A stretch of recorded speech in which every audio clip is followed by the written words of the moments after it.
In this video, we'll be creating a custom pastel brush in Procreate that works as a pretty fun smudge brush too. To get started, we'll need some traditional pastels. Black is always the best color to use when making Procreate brushes, so we're going to take the black pastel and create some various tip shapes, and these can be whatever you want. Once those are done, I'm scanning them in as black and white at 600 dpi and then bringing them into Photoshop. In Photoshop, I'll cut the resolution in half so it ends up being 300 dpi, and when you do this, it allows you to double the size so then you can create a more versatile brush. I'm going to select and copy the brush shape I want to use, create a brand new document that's 2500 pixels by 2500 pixels, and then paste it in. We need to invert the colors by hitting Command-I on a Mac or Control-I on a PC. This needs a little more contrast, so I'm going to make a few adjustments and add a full black background before saving it as a JPEG and airdropping it onto my iPad. Now let's hop over to the iPad in Procreate and make that custom brush. We are in Procreate now, and I just want to mention I'll just give you the brush shape for free. That way you can avoid all the messy process of creating it, scanning it, getting into Photoshop, and bringing it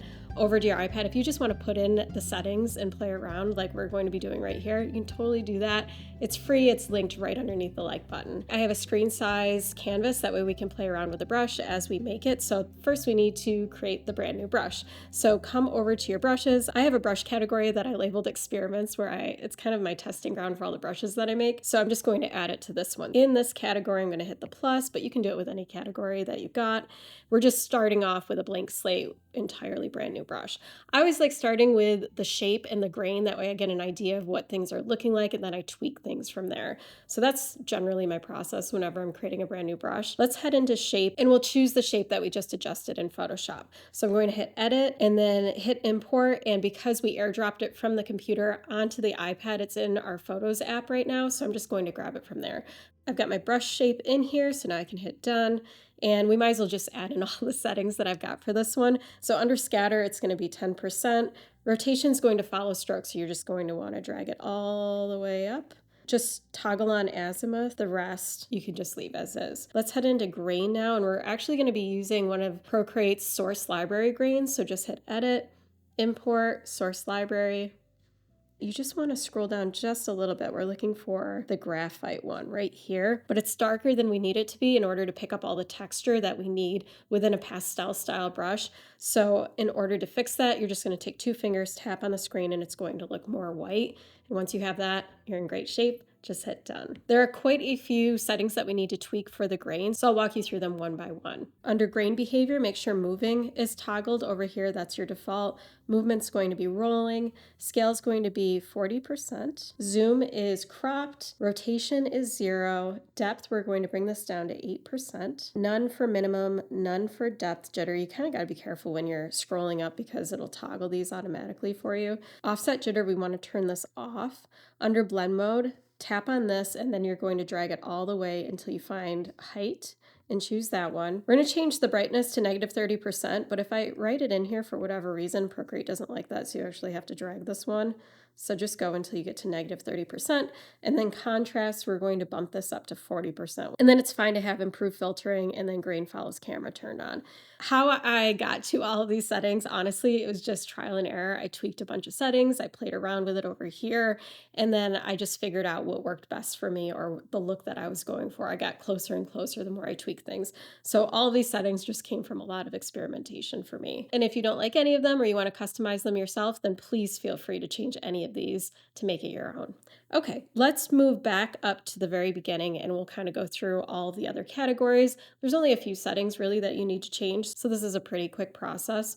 Under stroke path, we're going to bring the spacing down to nothing, but we're going to change the jitter to 20%. If you want a smoother line when you're drawing, if you plan on using this as a lettering brush, then I would recommend increasing the amount of streamline to at least like 40 to 50% as a starting point. But that's if you want like a really, really smooth line. Pastel brushes are kind of rough, so I like having the rougher setting, which would be 0 here. Under taper, we're just going to change all of these to none, so we don't have any settings applied here at all. These ones are dragged to the ends. This can go away, this can toggle off. Everything else is good. Let's head into render now. We're going to change this one to uniformed glaze. Our flow is max. Burnt edges mode is multiply, all that's good.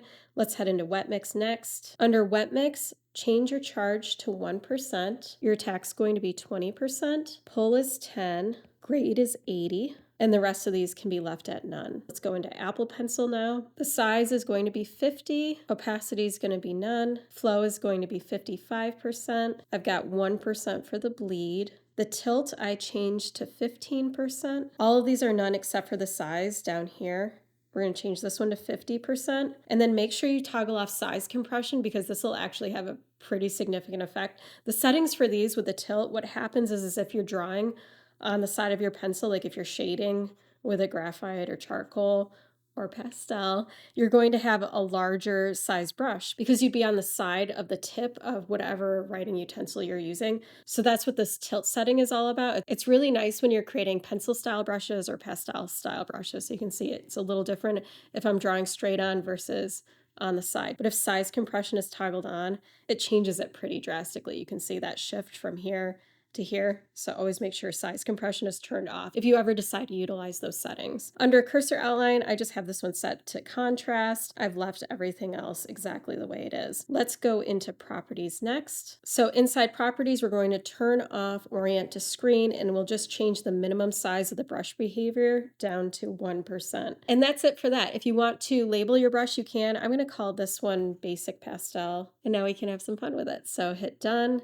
I'm going to grab just a random color and we can color with it a bit. Let me add some other colors next to it. Now that we've got some color laid down, I want to show you how this behaves as a smudge brush. So tap on smudge, make sure the brush that you just created is selected. And now you can go in with your finger if you want. And you can kind of blend these together like you would with regular pastels. I really like smudging along the edge and having it fade off into a pretty gradient here. You can also use your Apple Pencil, but it's just not the same, you know? And since you stayed at the end, I'm giving away 5 free pastel brushes, including this one this week. It's right beneath the like button, right in the video description. You can find it right there and you can begin playing around with them and I'll pop up on screen a piece that I was working on recently that just used the free brushes. So super fun to play around with. And if you enjoyed creating this brush, then you'll definitely want to watch this video next. Once again, links to everything mentioned in this video are right in the video description, and I'll see you next week.